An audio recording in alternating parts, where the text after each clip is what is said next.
So hello friends, so this will be the test discussion of the past year papers.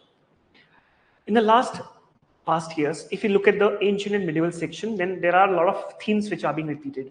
I'll be taking specifically some important themes which I'll be discussing in the course of my lecture here. And this will be questions from 2018 to 2023. So let's get started. The first question in front of you is related to very important section is Buddhism and Jainism. So it says, which one of the following regions were the Dhyanakantaka, which flourished as a prominent Buddhist center?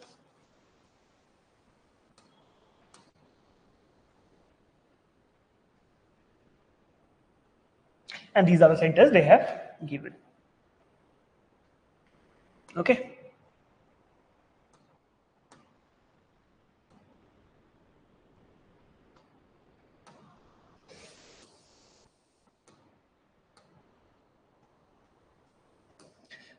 So what I'm trying to say here is, what are the themes which are important for the UPSC prelims?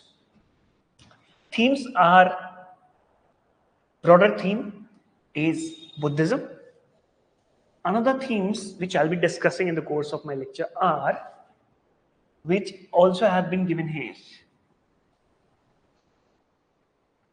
Theravada and Mahasanghika. Just to explain you the concept of it is, in 5th century when Gautam Buddha died, and what is the concept of Sangha? So in 5th century when Gautam Buddha, before he died, he used to roam around. He used to roam around India, basically the eastern part of India, Rajgriha, Patliputra, parts of northern Bihar, Uttar Pradesh, Shravasti and Banaras. So these were the areas where he used to go give his sermons. So these things are called Sanghas, and the congregation of these Sanghas is called Mahasanghikas. After the death of Gautam Buddha, these Mahasanghikas became very important, because now Gautam Buddha is died and his teachings, his preachings were being forwarded by the people like Theravada. Theravada, which the name is Theravadism or Theravada. Theravada is nothing but a name of a monk called Theravada. After the death of Gautam Buddha, his teachings were interpreted in a very different way by different type of people. Same goes with Theravada, whose teachings, who was a Buddhist monk, were called Theravada Buddhism. And Mahasangika Buddhism is also part of Sangha. So that's why this call has been asked. And the answer here is Andhra Pradesh. As I was telling you, Buddha is roaming around all over India. What he's doing is, he's roaming around India, he's going to Vaishali, he's going to Patliputra, he's going to Rajgriha and these areas. And he is also going to Dhyanakantaka, which UPSC has asked. I hope you know the answer now. It's in Andhra Pradesh. So the answer here is Dhyanakantaka Mahasangika is in Andhra Pradesh.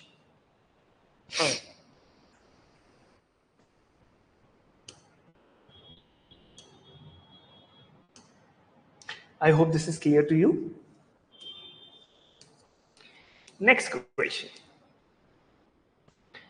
This is the explanation part of it.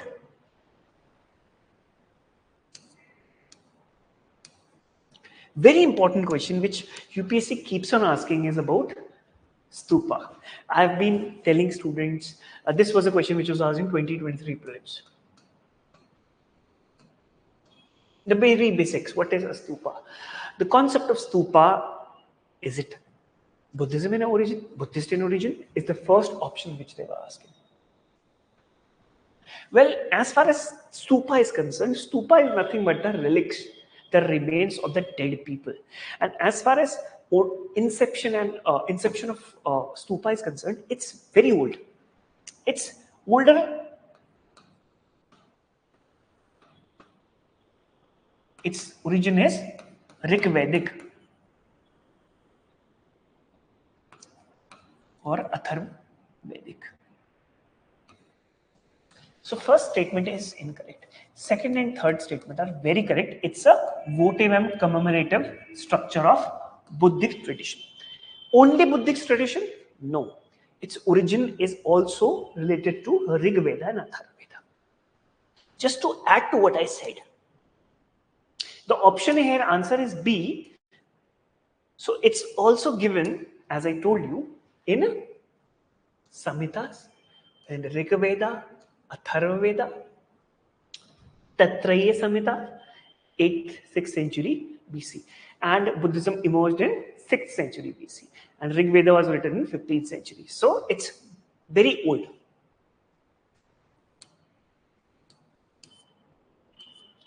Next question is related to ports. I hope you can see it clearly. With reference to the South India, Korakai, Pumpuhar. I'll show you a map and I'll explain it to you through that. Please look at this map very carefully.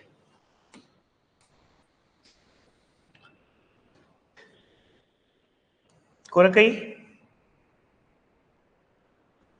Pumpuhar or Puhar, Arikmendu. So these are the type of questions UPSC is interested in. This question was also asked in 2023. So these three are the ports of ancient India. And where do they have their trading relations with? They have their trading relation with Southeast Asia as well as Middle East. Means Iraq, Iran as well as Southeast Asia. That's why Chola Kingdom had its relations with the Southeast Asia. That's why we have so many temples, Angkor Wat temple in Southeast Asia. So these are nothing but ports. The answer is B. If I could explain this to you, Korakai is a port of Pandey on the banks of Timburan, Barani in Bay of Bengal. Where do we get the information? Periplus of Athenian Sea. It's a book written in the 1st century AD. Pumpuhar is in Tamil Nadu, as I showed it to you.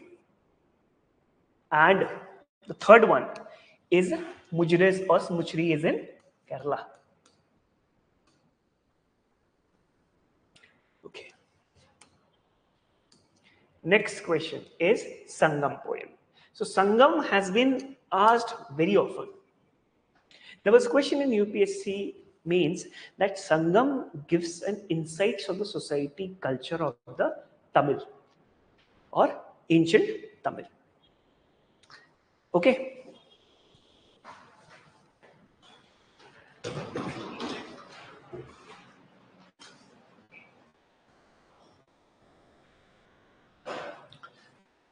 So here we'll be talking about Sangam age. So what is Sangam age? Let me first give you the time period of the Sangam age. It's the post-Mauryan period. That is 2nd century BC to 3rd century AD. Okay, 2nd century BC to 3rd century AD. So this time period is very important.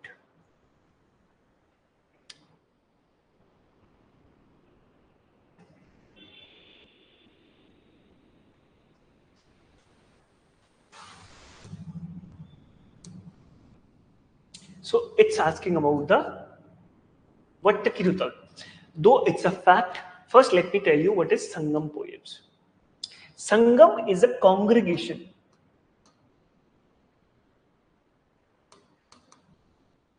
Congregation of poets, bards. See, what happens in a culture like South India, and I'm talking about 1st century AD. The people, poets are getting together, bards, storytellers are getting together, and they're 3 Sangam means 3 meetings, congregations. First, they say was attended by gods. It's a mythological thing. Second was attended by great scholars. So this is basically related to defeat. So as far as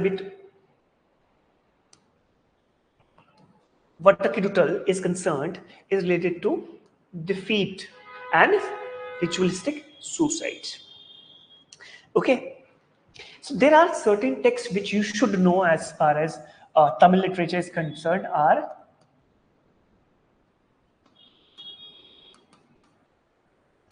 Silpadikaram, Manimekkalai, and Tolakipiyam. Silpadikaram is a love story of Kanagi and her husband. So Kanagi is a very important cult. And Kanagi is not just a cult, but it shows the culture. The husband of Kanagi has a relation with somebody else. So the Kanagi and the husband is also having, what do you call it? He is prosecuted in a theft, and he is killed. And the Kanagi cult is the one which is very popular as far as South India is concerned. So there is Silpadikaram is a love story. Tolakipiyam is related to grammar. And Munimakkali is a sequel to Silpadikaram. So these are the very important 3 stories which give an insight of the culture of South India, the Tamil culture. And when I use the term Tamil, it means present day Tamil Nadu, Kerala, Andhra Pradesh, and parts of Karnataka also.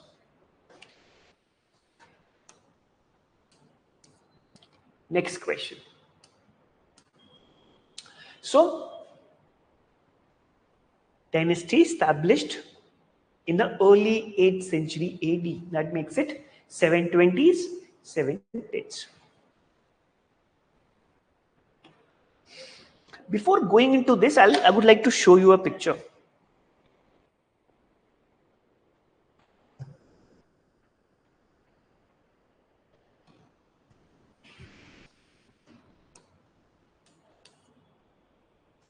So these are and we are talking about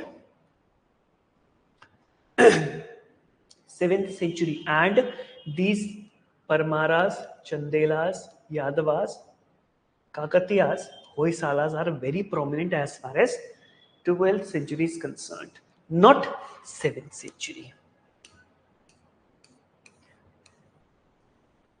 Okay.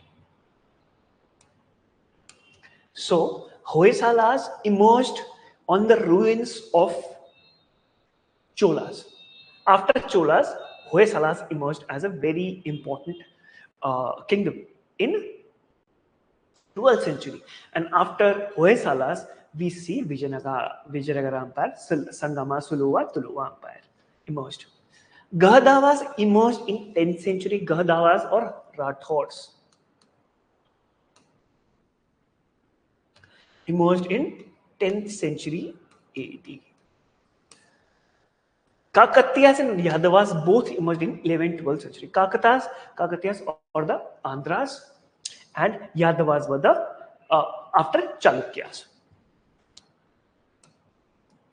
So none of the above is in 7th century. I'll explain you who all were there in 7th century. We have a question on that. So as I was telling you, Hoysalas were ruling in South India in this time period. Capital was Belur. Later, it was moved to Halebedu. Gahadavalas or Rathors were in 12th to 13th century. In North India, Kannauj region. Yadavas and Kakatiyas were there in 13th to 15th century, and the beginning of the 13th century marked by the disintegration of Cholas. Imperial Cholas emerged in 850 AD and remained till 13th 8th century AD. 13th century, I mean 1210 till 20s. And in 1336, we have mighty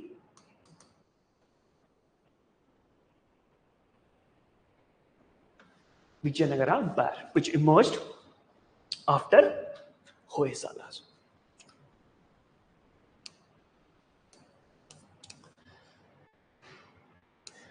Next question.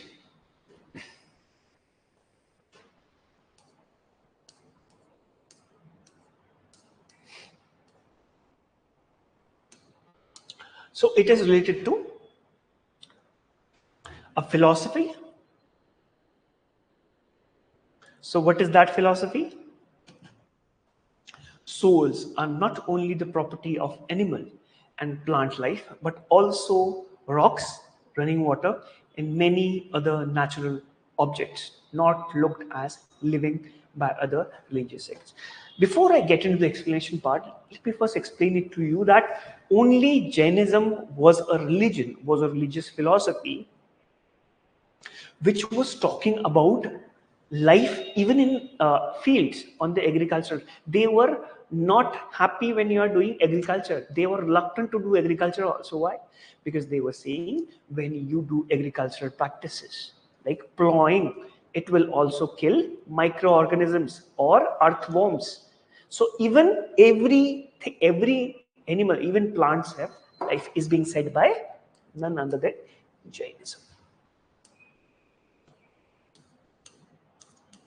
Next question. This is a factual question. I agree with it, but most of the times I also have done this in my classrooms. The ruler who constructed a dam across Tungabhadra was Devaraya I. The time period is this 1406 to 1422.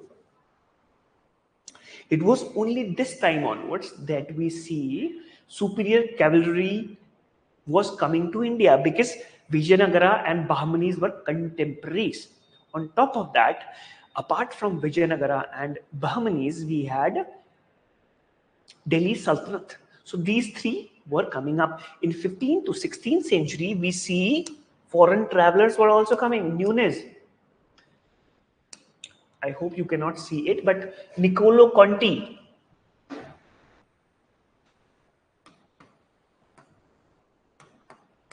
came to India in 1420 during the reign of Devaraya II. This also has to be remembered.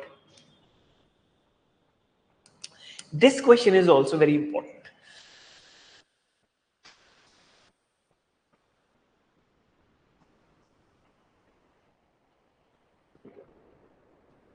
This was asked in 2023 prelims.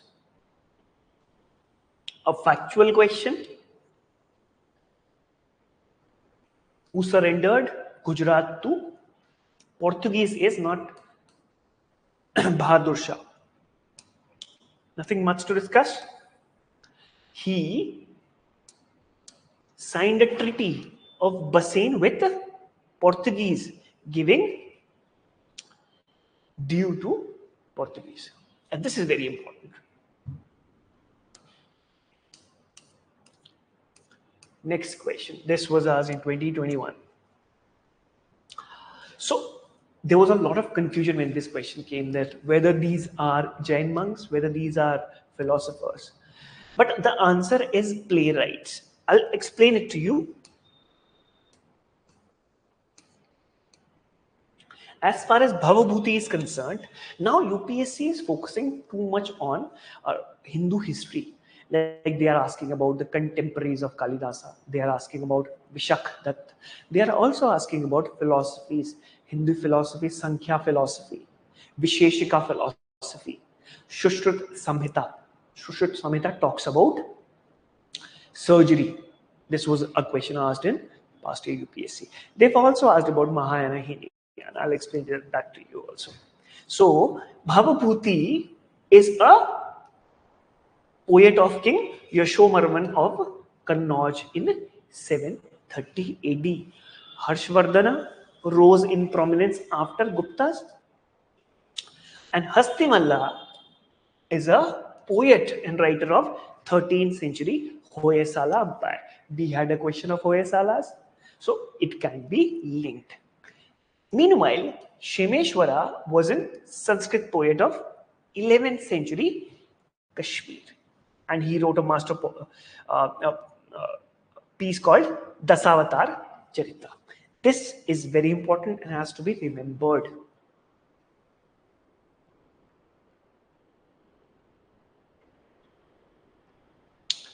Okay, moving on to the next question.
Check, voice check.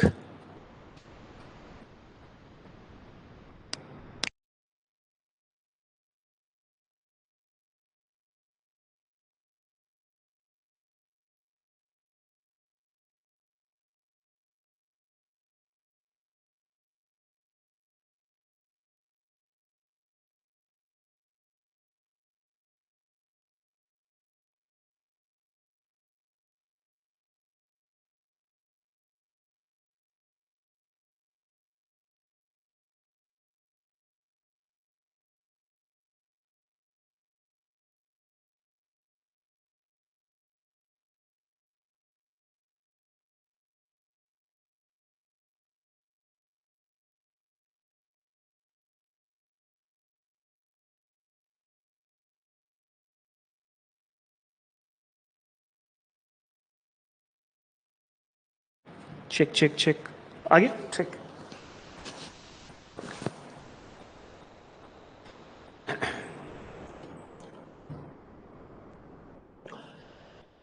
Okay. So next question is related to Mitakshara and Daya Bhaga school. Well, as far as Mitakshara and Daya Bhaga school is concerned, Mitakshara derives its name from Yagyavalkya Samhita.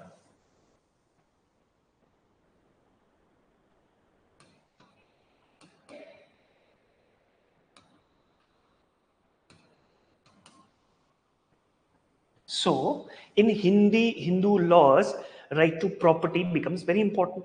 And who is he? Where is it? It's written. It is written by Yagyavalkya and Yagyavalkya Samhita. It's observed in all parts of India. Okay, except northeastern part like Bengal and Assam. Okay, Mitakshara is observed in all the parts of India except Bengal and Maharashtra. And it has different subdivisions like Mithila division, Maharashtra division, and Dravida school of division. As per this, a son by birth acquires an interest in the ancestral property of a joint family. Okay, and Dayabhaga is written by Jimut Vahana. By whom? Jimut Vahana. And it's a law property of Bengal and Assam. So Mitakshara is a law of property inheritance of North India or Pan India except East. And Jimut Vahana has written Daya Bhaga, which is dealing with the right to property in East, like Bengal and Assam. The first statement says Mitakshara was a civil law for upper caste. This is incorrect. Mitakshara, as I've told you, in Mitakshara, the sons can claim rights to property, as I told you. And Daya Bhaga system, it's only after the death of the father that the son can claim right to property. This is absolutely correct. The son do not enjoy a right to property when the father is alive. It's only the death, after the death of the father, that a son can have the right to property. Okay, so second statement is incorrect. Third statement is also incorrect. So only B statement is correct.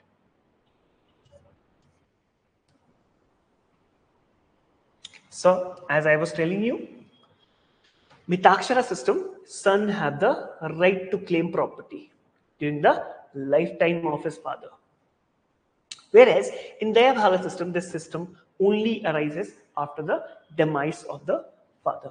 In Mitakshara law, it's originating from Yagyavalkya Samhita, and Dayabhaga law is originating from Jimmat Vahana.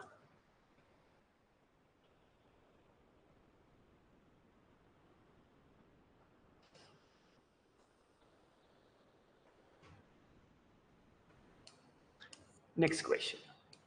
The question is very important. From the decline of the Gupta until the rise of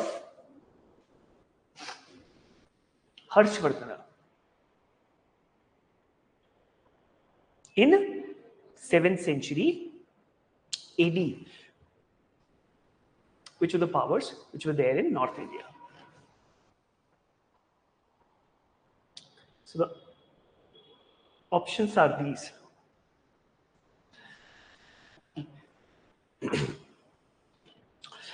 After the decline of Guptas, there is a concept called the rise of Indian feudalism. When the Guptas were declining, there were a lot of regional kingdoms which were rising up. That, like Pushyabhutis of Thanesar. Thanesar is a area in Karnal district of Haryana. Mokharis of Kannauj, Kannauj district, Uttar Pradesh. And others were Maitrakas of Vallabhi, Gujarat. So, if I could show you on the map, this map you have of North India. I hope this is clear. So, we had Mokharis of Kannauj, Pushyabhutis are here, and then we have Maitrakas, Vallabhi, Chalukyas. It's not given. Maitrakas is Mokharis are Mokharis. It's given. Pushyabhuti is not given, but it's there. Okay. So, as I was telling you,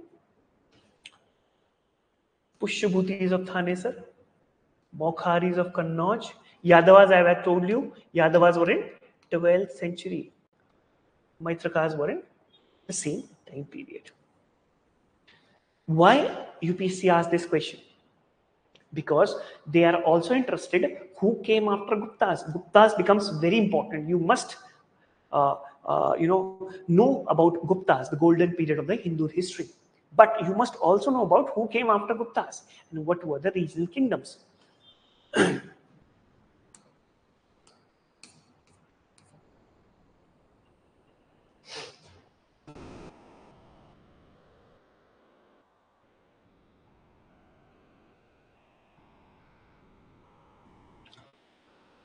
Next question. So this was a question asked by UPSC in 2022. Nanuka, Chandela, Jayashakti Parmara, Nagbhatta, and Bhuja Rashtrakuta. The answer here is B. 1 and 3 only are correct. Since it's a factual question, nothing much to discuss. Then there is a question regarding Hundi. Hundi is nothing but the bill of exchange of Gupta period. Again, Gupta period becomes very important. The trade and commerce, the art and architecture of Guptas, the literature of Guptas becomes very important. Again, Kulya Vapa and Drona Vapa is a measurement of land of Gupta period.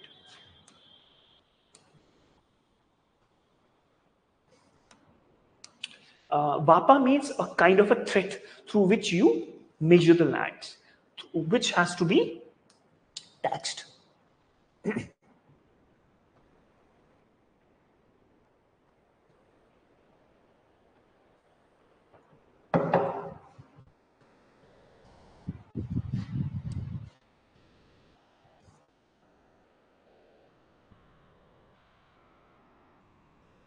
Next question was, again, in 2018, there were a question of future Buddha.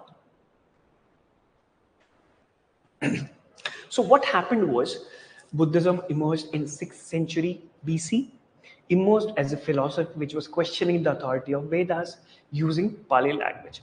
After the death of Gautama Buddha in 5th century, there were his disciples or his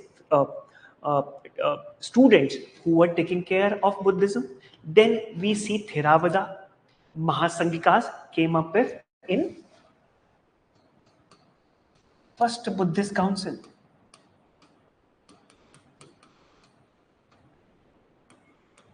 At Rajgriha, where we see codification of Buddhist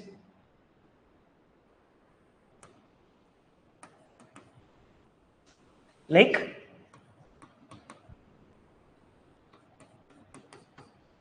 Vinay Pitaka, which were the rules,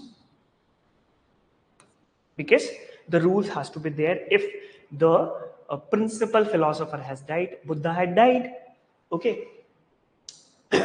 So in 483, after the death of Gautama Buddha, there was a first Buddhist council organized in Rajgriha by Ajatashatru. Then in the second Buddhist council, which was organized by Kalashoka, we see Buddhism divided in Theravada, as I was telling you, Theravada Buddhism and Mahasanghikas.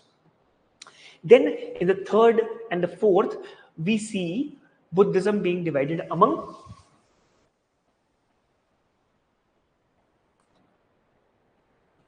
Hinayana and Mahayana. Mahayanis called Buddha as a god. So God has lot of reincarnations. So it is the Maitreya Buddha who is a future Buddha. Avalokiteshvara means he is there in heaven. Lokeshwara bull, Padampani means he is holding a lotus. I'll show you the picture. This is Padampani. Maitreya is a future Buddha. I hope you understand that Buddhist philosophy also changed gradually, because after the death of Gautama Buddha, there was a reinterpretation of Buddhist philosophy. Some people called him a human, a supernatural monk. Some people call him a god. So this is where he is. Like there is a whole kind of Abha Mandal behind her. There's a halo. So he is considered as a god. We have a question of that also. Then I was talking about this only. So UPSC has asked another question.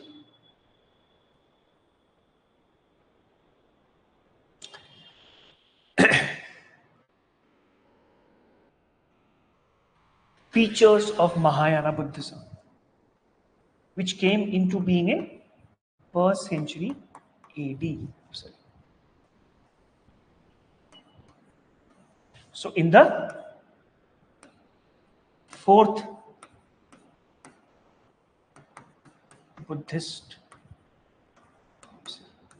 where we have division of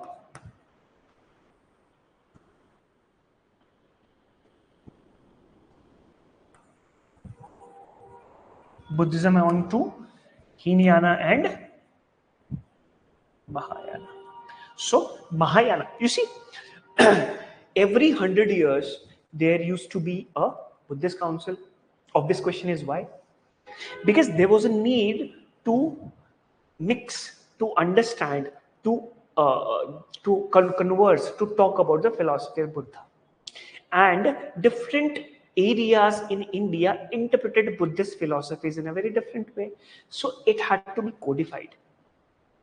Somebody agreed with certain philosophy of Buddha and interpreted in a different way. Somebody interpreted in a very different way.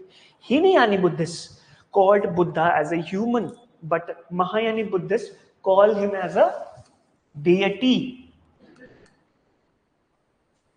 Deity or a god. So, all the three statements are image worshippers like Maitreyas. We also had Jataka stories. Jataka stories were not only the stories, these were the stories of the past life. Past life of Buddha means he is a god. That's what Mahayanis called it. Then we had Vajrayana in 8th century. UPSC might ask questions about Vajrayana also. So here, all the statements are correct. Another question on Buddhism. Please read the questions very carefully.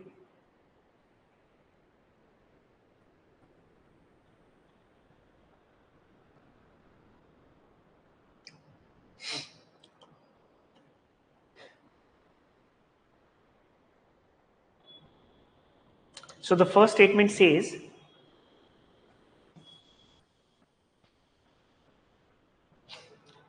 Thavirvadins belong to Mahayana Buddhism. Well, this is incorrect. Lokottarvada sect was an offshoot of Mahasangika sect of Buddhism. Well, this is correct. Lokottar, logo ke uttar. So they were different interpretations.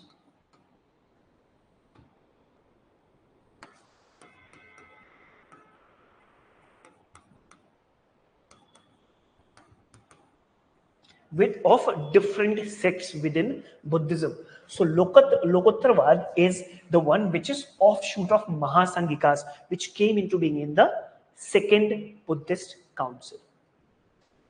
Absolutely correct.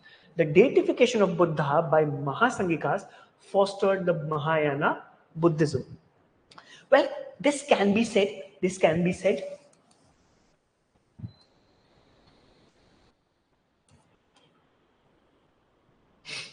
Okay.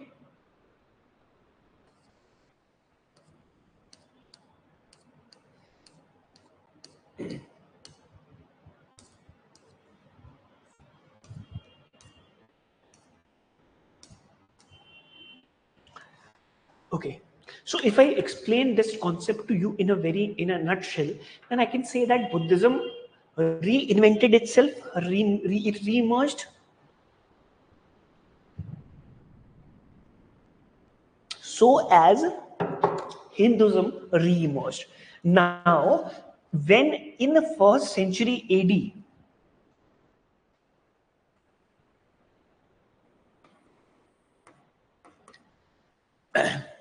we had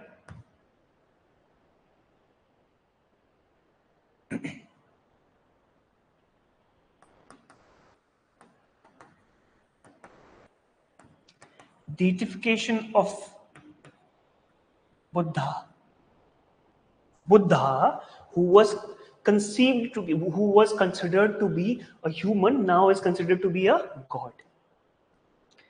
Similar things were happening in Hinduism also. We also see Varaha, or coming up of Vaishnavism, or Bhagavatism. Though we can say it was there in 3rd century AD, around 3rd century AD, where Hinduism also started reinventing itself or getting to the common masses. But at the same time, we see Buddhism going away from the common masses. Buddhism emerged in the pretext of questioning the authority of Vedas, and gradually it itself adopted Sanskrit as a language. The Vajrayana Buddhism of 8th century